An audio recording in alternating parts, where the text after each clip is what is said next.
Oke, lalu berikutnya nih Mas Iban. Di satu hari trading itu Mas Iban itu biasanya nge-watch berapa saham nih dan berapa kali tektokan di saham tersebut gitu. Oke. Biasanya kalau di HP itu emang maksimal tuh 8. Dan Oke. ya paling kurang lebih 6 sampai 8 yang ada di watchlist. Dan kalau tektokan tergantung dari kondisinya ya. Ya minimal banget itu sekali lah. Dan kalau maksimal banget mungkin kalau memang lagi fase naik kuat itu bisa 3-4 kalian dalam Oke, tektokan. tergantung kondisi dan situasi berarti ya. Iya, benar. Hmm. Dan pada saat scalping sendiri, apakah Mas Iban itu nge-mix nih eh, saham yang dipakai scalping dan juga melihat trennya secara bulanan gitu atau gimana Mas? Apakah di mix gitu atau enggak? Enggak Oh bulanan enggak. ya. Oke. Paling harian. Harian. Oke. Jadi lihat kondisi tren hariannya seperti apa, Mhm. apakah dia uptrend dalam jangka waktu pendek, kalau memang uptrend bisa diikutin. Kayak Oke, gitu sih. paham. Bisa Lalu ada dijadikan pertanyaan, watchlist gitu. oke, ada watchlist-nya. Lalu pertanyaan dari Pak Teddy di Mas Iban. Bagaimana cara mengetahui saham yang berada di titik support secara cepat dan mudah nih? Nah, pada saat scalping mungkin. Gimana Mas Iban? Biasanya saya menggunakan indikator MA juga. Itu Oke. yang saya lihat ya. Jadi kalau sepenglihatan saya, misalnya suatu saham yang volatilitasnya sedang tinggi dan dia berada di MA 5, 5 Hmm, menitannya, itu dia ada di atas MA 5, 5 menitannya, cenderung dia eh, masih memiliki kekuatan untuk harganya naik lebih tinggi lagi. oke. Itu yang saya lihat. Seperti itu Hmm, sih paling support yang bisa kita gunakan. Berarti kita pakai charting dengan waktu yang menitan berarti ya Mas ya? MA5 ya, Iya, terus menitan. 5 menitan. lima Oke, karena menitan dan moving average MA5 candle 5. tadi. Iya, Oh, MA5. karena kita mau scalping harian tadi kan Iya, tujuannya. Terus, nah boleh dijelasin tadi Mas, yang tentang pos-pos tadi nih, yang pos 500, oke. 1 juta, boleh dijelasin lebih lanjut? Oke, maksudnya gini. Misalnya eh, saya kan punya modal terbatas ya. Ya. Jadi saya harus menentukan seberapa tinggi profit yang bisa saya dapatkan dan seberapa tinggi juga loss yang bisa saya terima. Hmm. Nah, dari situ kita punya hitungannya. Habis itu, kalau biasanya itu tergantung dari apa namanya potensi kerugian yang bisa kita terima ya. Misalnya kerugian yang bisa saya terima itu per 500.000. Jadi per 500.000 itu ya udah dijadikan pos-pos tadi. Pos pertama 500.000, pos kedua 1 juta, dan gitu juga seterusnya. Nah, pos-pos ini berguna untuk kita menahan diri. Jadi supaya kita nggak berlarut dalam eh, perasaan kita saat sedang trading, supaya mood kita terjaga.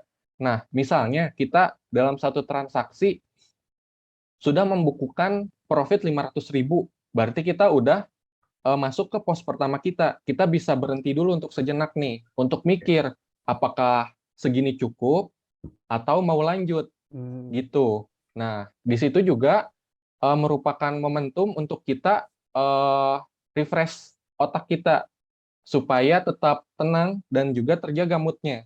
Begitu juga sebaliknya, kalau kita udah mendapatkan loss di dalam suatu transaksi, misalnya udah nyampe pos kedua tadi, 1 juta. Nah, kita diem dulu tuh. Sudah kena loss sampai dengan pos kedua tadi, satu Hmm. juta. Oh, udah dapat loss 1 juta nih. Gimana? Mau tetap trading atau udahin aja trading hari ini? Kayak gitu. Jadi pos-pos Oke. ini tuh berguna untuk menahan diri kita untuk eh, apa ya, mengambil keputusan sesaat yang tidak rasional. Biasanya kalau kita sudah mendapatkan profit atau mendapatkan kerugian, ada sedikit perasaan yang kita dapatkan gitu. Misalnya Hmm. tadi, kalau profit kita bisa jadi jumawa, tapi kalau loss kita bisa jadi baper. Nah, pos-pos ini berguna untuk menahan perasaan tersebut supaya kita merefresh otak kita. Kayak gitu sih. Paham, paham, paham. Buat ngatur ulang psikologi lagi berarti tadi ya, Iya, benar biar Mas lebih Chandra. biar lebih fresh. Nah, ada lagi nih, Mas Iban dari Pak Aliudin Suteja. Boleh dikasih saran nih, Mas. Misalnya dia punya modal tersedia 10 juta nih. Oke. Berapakah dana yang dipakai untuk sekali buy nih dengan 10 juta tersebut? Kalau dia mau scalping misalnya, apakah all in atau berapa persen gitu? eh Kalau memang scalping-nya sudah terbiasa scalping, itu bisa masuk 50-75% modal. Oke. Tapi kalau memang baru awal-awal mau belajar scalping, tadi yang saya sarankan adalah menggunakan metode satu lotan terlebih dahulu, Hmm. supaya loss-nya itu tadi eh, tidak terlalu berpengaruh terhadap psikologi kita. Kan kalau satu lotan paling loss-nya cuma beberapa ribu atau beberapa puluh ribu, tapi kalau kita pakai 50%, 75% modal, itu sekali loss bisa cukup besar nanti yang kita dapatkan. Begitu sih, kurang lebih. Oke, berarti Tergantung kondisi, kalau memang sudah terbiasa scalping, bisa 50% modal. Tapi kalau belum, usahakan metode satu lotan terlebih dahulu. Gitu sih. ya, metode satu lot dan juga tadi yang menarik yang pos-pos tadi juga nih, ya kan, yang 500 juta tadi. Iya, Nah, benar. kalau udah cuan berapa, kira-kira udah cukup atau enggak nih, Iya, gitu kan. gitu. Terus ada lagi pertanyaan dari Pak Aris. Nah, kan kita kalau scalping sering juga melihat di running trade nih. Oh, ini saham Mm-mm. ini rame. Nah, kita mau masuk nih di saham tersebut. Nah, gimana sih pemilihan titik entry Mas Iban dari saham-saham di running trade tersebut? Karena misalnya, Oke. karena seringkali kita pas mau masuk harganya udah tinggi banget nih. Iya. Nah, gimana tuh Nah, Mas? oke, benar. Karena biasanya eh, saham-saham yang lagi rally itu kebanyakan naiknya itu cukup cepat. Jadi kita bisa tindakan preventif yang bisa kita lakukan adalah kita ngecek dulu chartnya, chart 5 menitan kalau saya menggunakannya. Hmm. Nah, dari chart 5 menitan itu dilihat sudah seberapa tinggi naiknya, sudah seberapa banyak candle hijaunya. Kayak gitu. Kalau sudah banyak, misalnya 2 sampai 3 candle hijau, itu otomatis wah, ini saham udah ketinggian, jangan Oke. diikutin lagi. Tapi kalau dia baru satu candle hijau, apalagi baru menit-menit pertama, misalnya dari candle 5 menitan itu, kita ngelihat jam itu masih menit 01, 02. Nah, itu masih menit-menit awal. Jadi masih Hmm. bisa kita ikutin arusnya, gitu sih. Oke.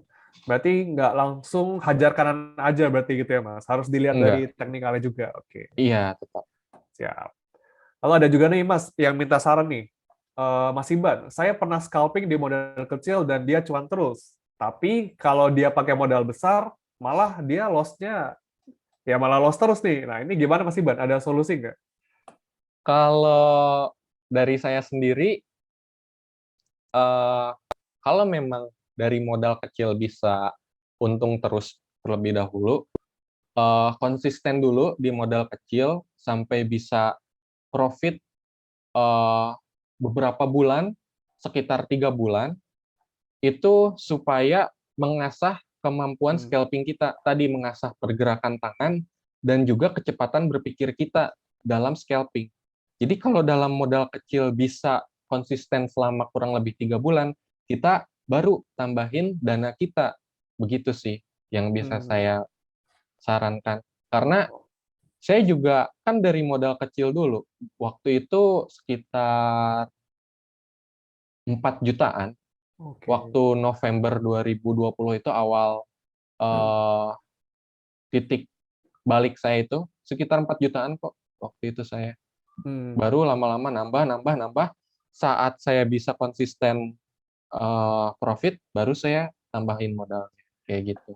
Jadi nambahnya juga secara bertahap mungkin ya Mas, sesuai dengan Iya, kita sendiri ya. Oke. benar. Sesuai dengan toleransi risiko. Kayak gitu. Betul. Harus ada money management juga kalau mau nambah modal. Jangan Hmm.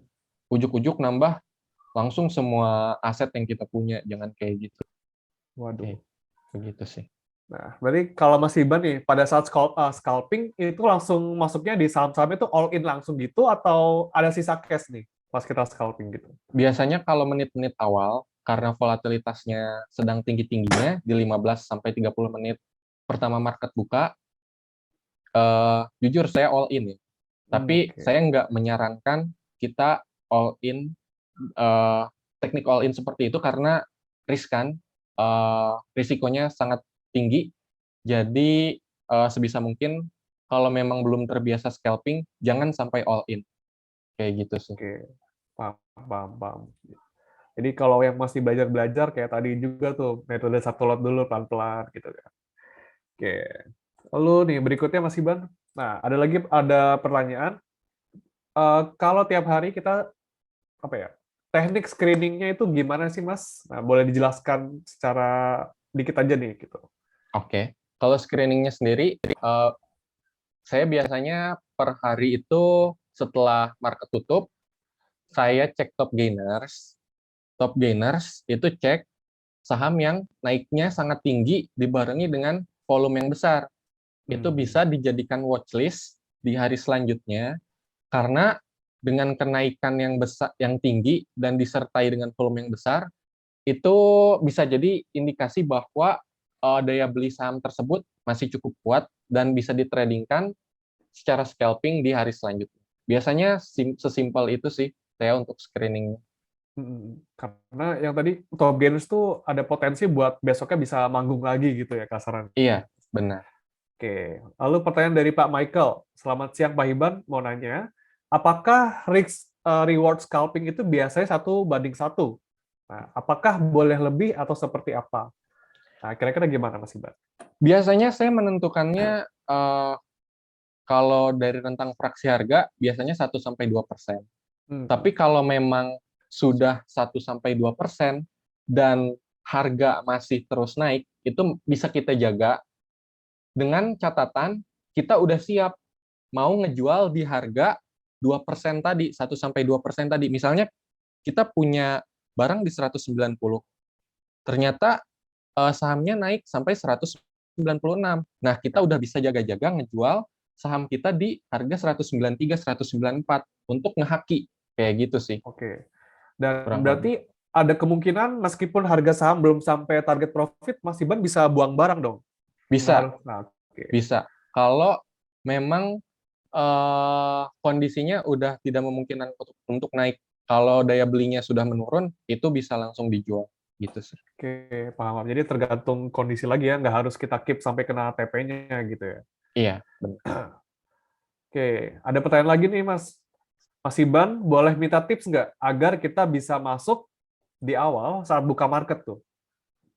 Kalau itu emang agak susah ya. Hmm. 1 menit awal aja kadang masih agak susah, baru bisa masuk tuh 2-3 menit awal. Jadi Oke. kalau mau masuk awal-awal gitu cukup riskan. Kalau saya mending tungguin dulu di 2-3 menit awal, baru kalau mau masuk di situ. Oke, paham, paham. Jadi nggak bisa langsung tag jam 9 masuk itu agak sulit nampaknya ya. Agak sulit. Oke, lalu boleh dibocorin lagi nggak Mas? Waktu scalping yang paling baik menurut Mas Iban tuh jam-jam berapa aja nih? 15-30 menit awal market buka di 9:15 sampai 9:30 lah Oke, itu. awal-awal market 9:00 sampai 9:30 lah gitu, kurang 30 lebih. menit pertama awal karena Iya, itu sangat fluktuatif gitu ya. iya, benar. Oke, sebentar. Nah, ada lagi pertanyaan dari Pak Muhammad Aditya. Bid offer yang seperti apa sih yang menandakan itu Mas Iban boleh masuk gitu loh? Kriteria seperti apa? Biasanya eh bukan cuma bid offer kriterianya, saya juga ngelihat chart tadi ya.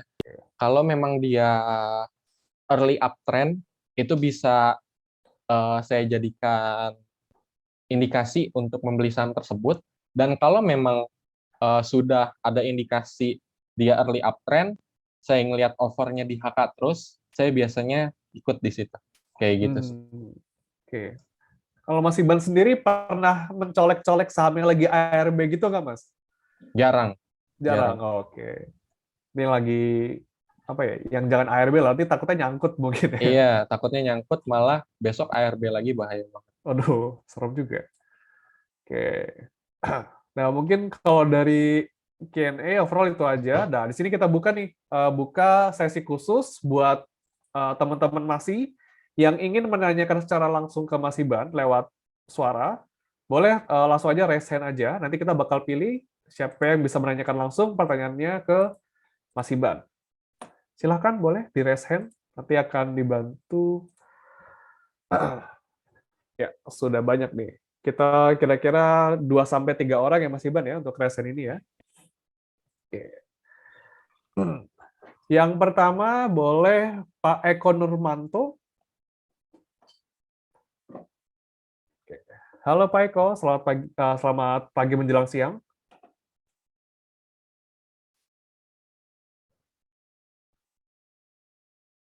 Boleh di-unmute jika ingin ada pertanyaan.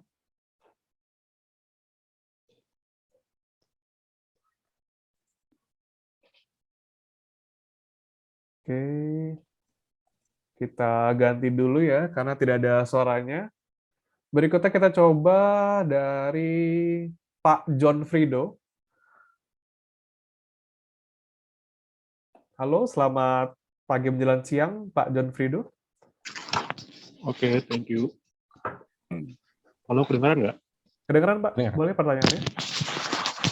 Mas Irban, gimana ya caranya kalau contohnya kita ini, kan Mas itu screeningnya di sore hari.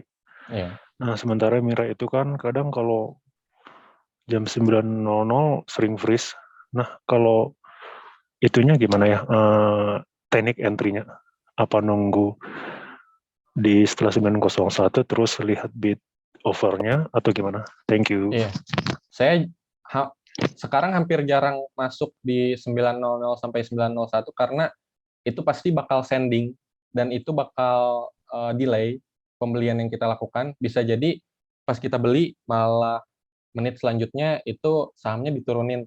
Jadi sebisa mungkin sekarang paling saya nunggu 2 sampai 3 menit awal market buka, baru kalau memang susunan bid offer-nya sesuai dengan kriteria scalping saya, itu bisa diikuti kayak gitu. Langsung hakas biasanya kalau saya pribadi. Thank you, thank you. Oke. Oke, thank you pertanyaannya Pak John Frido. Berikutnya kita coba dari yang wanita nih. Silakan Ibu Jessica Female. Halo, selamat siang. Selamat siang. Siang. Halo, Silakan. Mas. Ya, halo. Ya, halo Mas Iban. Selamat Ya. siang. Selamat siang. Ya, mau tanya, kalau pas kita scalping, biasanya kan kita cut misalnya 2 tick di bawahnya. Ya. Terus tiba-tiba sahamnya rebound tinggi gitu. Aduh, psikologinya gimana gitu? Cara atasinya. Terima Kalau kasih. ya baik. Emang kadang suka gitu, kita beli dia turun, kita jual dia naik, dan cara menanggulanginya adalah, saya juga masih sering kena seperti itu. Memang hal yang kayak gitu di luar kendali kita ya. Kondisi pasar itu nggak ada yang tahu seperti apa, volatilitasnya sangat tinggi untuk saham-saham yang memang tier 2, tier 3. Jadi kalau sedang terjadi hal kayak gitu, kalau memang kena ke psikologi kita, usahakan berhenti dulu. Rehat dulu sejenak. Jangan dulu untuk trading berhenti sekitar 3 sampai 5 menit supaya kondisi psikologi kita tenang tenang lagi gitu. Gitu sih paling. Jadi emang hal yang kayak gitu nggak bisa kita prediksi kan. Kayak gitu. Thank you, Mas. Baik. Oke, thank you. Nah, berikutnya kita coba pertanyaan dari Pak Ahmad Mutakin. Ya, silakan Pak Ahmad Mutakin. Halo, selamat siang.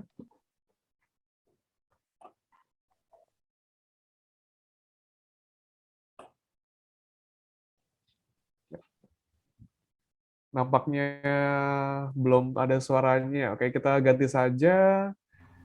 Kita coba berikutnya. Oh, halo, Pak Ahmad Mutakin. Ya, Ya, kedengaran. iya kedengaran, Pak. Ya, ini selamat siang. Salam kenal, ini buat Mas Iban Mubarak. Saya mau tanya terkait dengan metode scalping. Di situ tadi saya coba chat di Q&A dan belum dijawab. itu kalau ada bid dan volume harganya loncat. Contohnya di 71 ada volume 74, 75 dan 72, 73 tidak ada volume. Itu bagus nggak untuk scalping. Terus yang kedua terkait dengan apa namanya? Aduh, saya lupa ya. Udah itu aja dulu. Baik. Baik. Kalau saya lihat tadi misalnya di 72 ada volume, di 73, 74 nggak ada, di 75 baru ada volume lagi ya. Kalau yang sering saya temui, yang kayak gitu agak bahaya, karena biasanya itu tuh mancing kita buat membeli di 72 aja. Jadi biasanya kalau 72 itu habis, diisi lagi 72. Habis, diisi lagi, kayak gitu. Biasanya emang lagi jualan aja itu. Apalagi kalau memang harga 71-nya ditebelin. Kayak gitu sih. Saya melihatnya seperti itu. Sering kali kayak gitu. Jadi, kalau bisa, cari yang memang offernya cukup stabil. Misalnya di 72 ada 5.000, di 73 ada 3.000, dan di 74-nya 6.000 atau 5.000 lagi. Jadi cari yang volumenya nggak terlalu berbeda signifikan seperti itu. Terus boleh satu lagi boleh nggak? Boleh, Boleh. silahkan. Terkait dengan ini tadi target price-nya untuk scalping itu dari kita plan itu di target berapa sih sebenarnya yang bisa diambil? Oke. Sebenarnya karena scalping itu sendiri suatu metode yang menggunakan arus yang kuat pada saat itu berlangsung, jadi kita nggak bisa memaksakan profitnya bisa lebar ya. Yang saya lakukan itu biasanya saya akan take profit pada saat 1-2%. Di situ saya udah menjual sebagian barang yang saya punya. Tapi kalau memang dia tetap naik, itu kan bonus, berarti itu biasanya saya tahan, cuma saya udah siapin penjualannya di 1-2% tadi, kalau memang 1-2%-nya terlewat, seperti itu.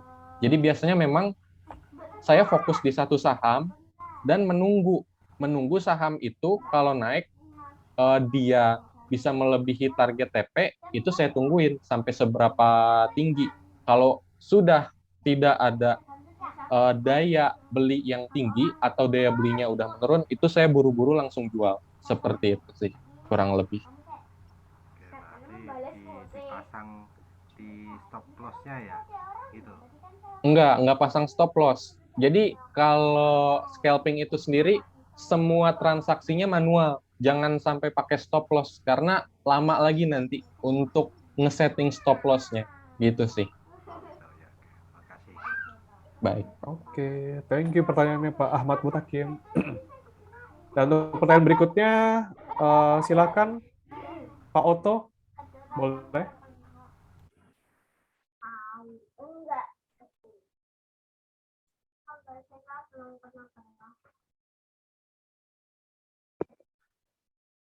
Halo Pak Oto, selamat siang. Kedengaran nggak ya? Ya, kedengaran. Boleh, pertanyaannya silakan. Ya, mau tanya nih. Biasa kan kalau pagi-pagi gitu kan kalau kayak kita percaya diri nih, kita mau all in gitu kan. Nah, tiba-tiba udah loss nih, misalnya udah 3-4% loss dari modal gitu. Nah, kalau Mas Iban sendiri biasanya tetap lanjut scalping buat ibaratnya balikin modal gitu, atau udahlah nanti dulu lah, hari ini stop, besok balikin lagi, karena kan biasanya prakteknya adalah kita bisa aja nih dalam 5 hari, mungkin 3 hari hijau gitu, tapi hijaunya cuma 5%, ternyata kan 2 hari sisanya itu loss-nya bisa 10%, bisa 18-15% dari modal gitu. Nah, menurut Mas, biar jaga psikologi juga mungkin ada tips dan triknya gitu, Mas. Kasih. Baik. Oke. Tadi paling kalau yang bisa saya sarankan itu menggunakan metode pos-pos tadi. Jadi misalnya udah mencapai pos loss yang cukup tinggi di pos 2 atau pos 3 gitu ya, itu tadi diam dulu, terus mikir dengan tenang, lihat kondisi yang ada. Kalau kondisi yang ada memungkinkan untuk kita bisa profit lagi, misalnya ada saham di watchlist kita atau saham yang sedang ada di running trade, itu sedang bagus pergerakan harganya, dia sedang uptrend kuat, itu bisa kita gunakan untuk trading kembali. Tapi kalau kondisinya sebaliknya, kalau nggak ada saham yang manggung istilahnya, kalau memang dirasa loss-nya udah cukup tinggi, mending berhenti dulu aja. Apalagi kalau saat kita mikir kondisi psikologis kita udah nggak bagus, mood kita udah jelek. Kalau mood-nya udah jelek, lebih baik berhenti dulu. Begitu sih. Jadi memang tergantung kondisinya juga. Balik ke jam terbang lagi sih Mas ya, bisa kita takar ya, kira-kira marketnya mendukung nggak untuk kita balikin modal kita yang hilang di awal gitu ya. Iya, bisa seperti itu. Oke, makasih Mas. Baik. Oke, thank you pertanyaannya Pak Oto. Dan pertanyaan dari Pak Oto merupakan akhir dari sesi Q&A kita nih pada hari ini, Mas Iban. Baik. Ya, mohon maaf nih teman-teman kalau nggak bisa kejawab semua nih. Ada cukup banyak pertanyaan yang nggak bisa kejawab. Dan untuk materinya, itu dari materi minggu awal hingga nanti materi akhir, itu akan kita kirimkan file rekamannya nih ke email Bapak Ibu sekalian pada saat acara itu nanti selesai. Oke, Mas Iban, terima kasih banget atas waktunya yang telah menyempatkan waktunya untuk hadir di sini, menjawab pertanyaan dan juga sharing ilmunya nih, Mas Iban. Makasih banyak. Dan berikutnya saya kembalikan ke Glenda. Silahkan, Glenda. Oke, baik. Terima kasih banyak Mas Chandra dan juga Mas Iban untuk materinya pagi hari ini. Tentunya daging ya, teman-teman. Dan sahabat merasa juga terima kasih banyak yang udah bertanya. Mohon maaf nggak bisa semua kita bacain karena keterbatasan waktu. Tapi kita masih ada kelas mentorship juga nanti siang jam 1:30 dan nanti sore jam 4. Jadi jangan kemana-mana ya. Buat yang pengen terus menambah ilmunya, bisa langsung ikutan aja. Nanti siang Pak Ilham juga akan bahas tactical. Jadi yang mau scalping, tekniknya bisa langsung aja ikutan kelasnya jam 1:30 siang ya, nanti dengan saya dan juga Bu Marta. Terima kasih banyak dan sampai jumpa di kelas siang nanti, sahabat Meraset. Terima kasih semuanya.